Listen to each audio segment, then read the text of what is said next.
The film opens in 1950 with James Wright arriving at the Ito dojo.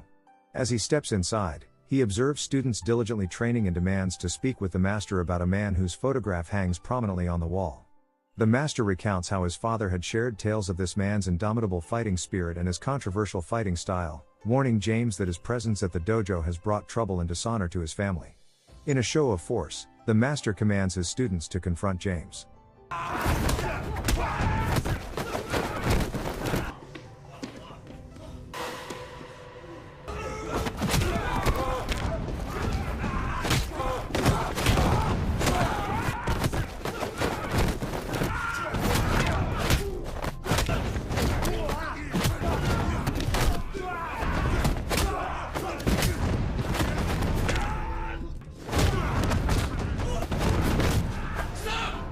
With remarkable speed and skill, he defeats them all in mere seconds. The master, now intrigued, asks James to explain the purpose of his visit. The narrative then shifts back to 1942, amidst the turmoil of World War II and the Battle of Bataan.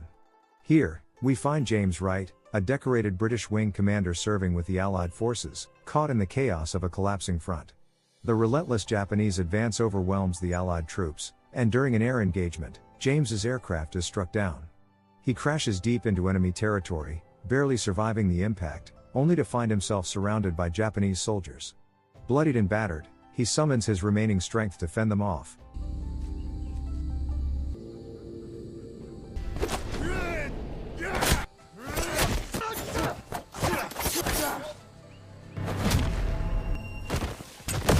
But despite his fierce resistance, he is ultimately captured and taken to a grim POW camp where conditions are inhumane.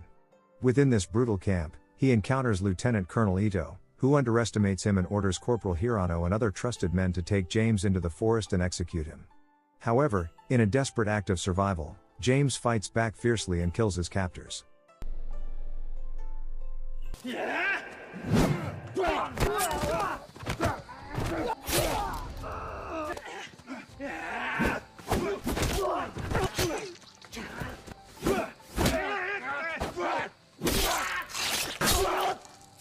After dispatching them, he makes a frantic escape into the jungle, where he discovers one of their aircraft. Just as he begins to search for a way out of enemy territory, he falls victim to one of their jungle traps and is recaptured, brought back to face Ito. Lieutenant Colonel Ito confiscates some of James's important belongings and ominously promises him death by the following day. In the prison camp, James meets fellow prisoners from various nations, including hardened American Marines, Filipino resistance fighters, and other Allied servicemen. The next day, Ito prepares for a fight to the death.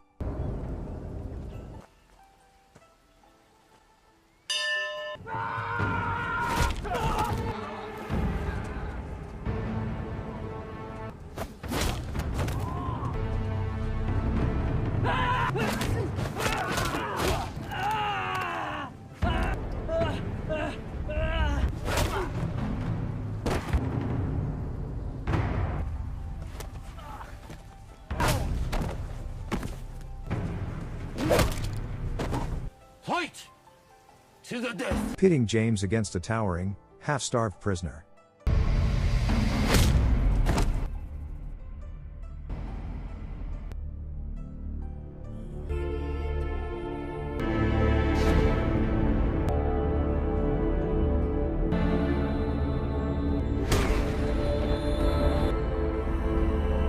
Although James emerges victorious, the hollow triumph leaves him haunted by the heavy toll of survival. Later, Ito's second-in-command seeks permission to eliminate James once and for all, yet Ito refuses, insisting that James's time will come soon enough. Meanwhile, James is summoned by Ito's men at their commander's behest and taken to Ito's office, where the true extent of his fate hangs in the balance. In the depths of the prison camp, James encounters a woman named Teresa, who has been captured and forced to serve as a nurse for the Japanese soldiers. Curious about James's formidable fighting skills, Lieutenant Colonel Ito questions him about the source of his training in the most forbidden techniques. However, James remains tight-lipped about his master, refusing to divulge any information. In a chilling display of power, Ito threatens him with death by the next day and commands his men to take him away. The following morning, James is dragged back to the makeshift fighting arena, where he faces off against other prisoners in brutal combat.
Amidst the despair of their confinement, James devises a daring plan to steal a radio from the Japanese soldiers and call for help.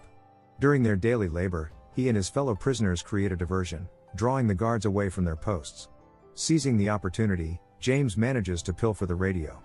The next day, Lieutenant Colonel Ito convenes a meeting to remind the prisoners that any attempt to escape will be met with severe punishment. To underscore his point, he publicly punishes those he suspects of harboring escape plans. Undeterred, James resolves to break free that very night. He slips into the jungle, meticulously scouting for a location where he could potentially make contact for support. As he explores, Japanese soldiers conduct a routine check of the prison to ensure all prisoners are accounted for. Thanks to James's cleverness, his shoes in bed saves him, allowing him to evade detection. Upon returning, he shares his findings with the other prisoners, emphasizing the need for someone who can communicate in code to reach out to American forces. The following day, Ito summons James once more, this time probing whether he understands Navajo, an Indian languages that might have been heard near their territory. James feigns ignorance, which only serves to infuriate Ito. In a fit of rage, Ito declares that no prisoner will ever see their family again. He then binds James to poles and orders several men to beat him mercilessly. After inflicting serious injuries, Ito releases him but commands James to fight for his life.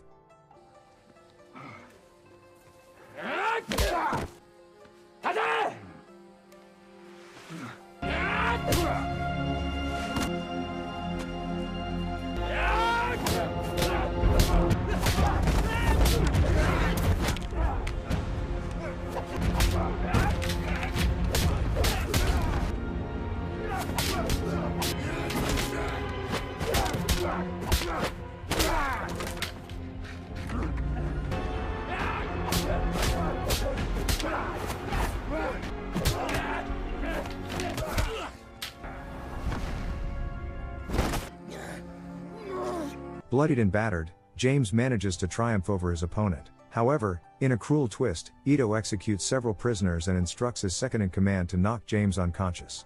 When James regains consciousness, he finds himself bandaged and attended to by Teresa, who explains that he is the first prisoner to receive such special treatment, an indication of his luck amidst their dire circumstances. Once he has recovered, James returns to the prison with renewed determination. He rallies the other prisoners, urging them to remain strong as their escape plan draws near. They inform him that during his unconsciousness, a document signed by General Douglas MacArthur warned all Japanese forces holding POWs that an attack was imminent. This revelation ignites a new sense of hope in James, and that very night, they attempt to execute their communication plan. Unfortunately, their efforts are thwarted by tight security. One of the Japanese soldiers spotted them, and in a brutal act of desperation, they killed him. However, just as they were about to retreat, a junior soldier appeared. James, showing unexpected mercy, ordered his men not to harm the young soldier, thereby sparing his life as they hurried back to their prison. When the guards conducted their routine check, they found every prisoner tucked in their beds, seemingly undisturbed. The following day, Lieutenant Colonel Ito summoned everyone for another meeting. He accused one of James's men of attacking his soldiers and demanded to know the identities of those who had assisted him. Stepping forward, James claimed responsibility for the attack, insisting that he had acted alone in killing the guards. Confused by James's boldness, Ito called another prisoner to the front and ordered James to execute him with a forbidden fighting move. James refused to comply, prompting Ito to order the execution of the innocent man instead. In a subsequent fight,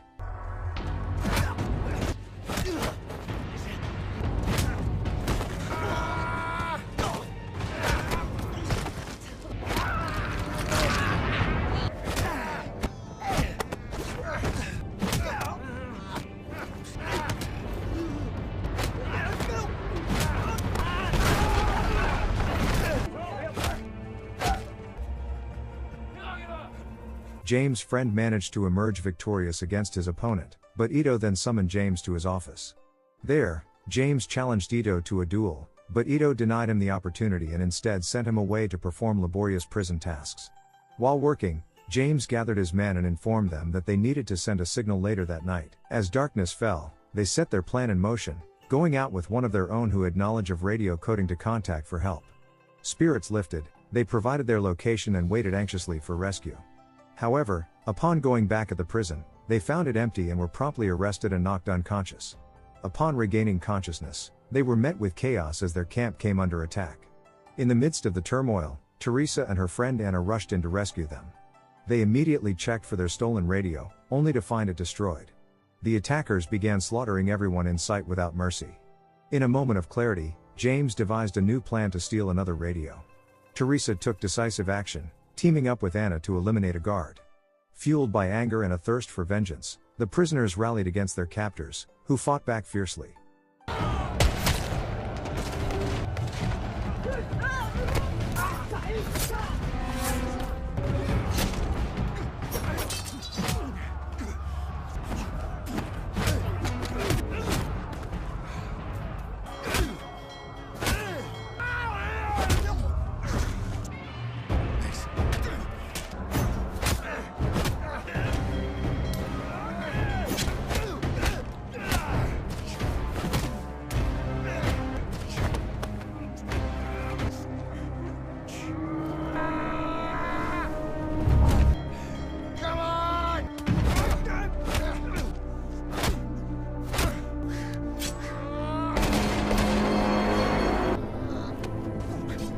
Just before their escape attempt could unfold, James confronted Ito in his office once more, challenging him to a fight.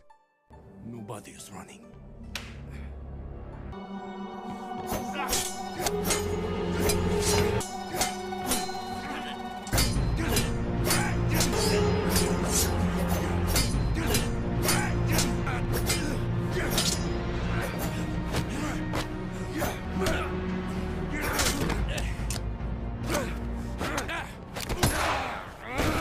Just as he was about to finish Ito off, one of James' men intervened, taking him away. Ito's second-in-command started to fire at them. Ito stepped in to halt the chaos, allowing James and his comrade to escape. Eventually, they reached their destination and signaled the Americans, who responded swiftly by neutralizing their attackers and aiding their escape from enemy territory. In present day, back at the dojo, the master dismissed his students and confronted James for a fight.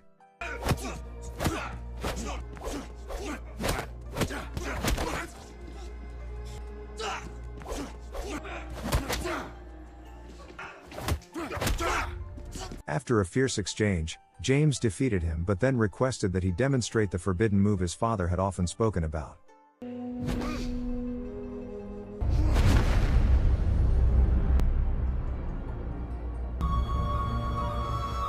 Thank you for watching. If you're new here, don't forget to subscribe for more recaps. Until next time, have a wonderful day.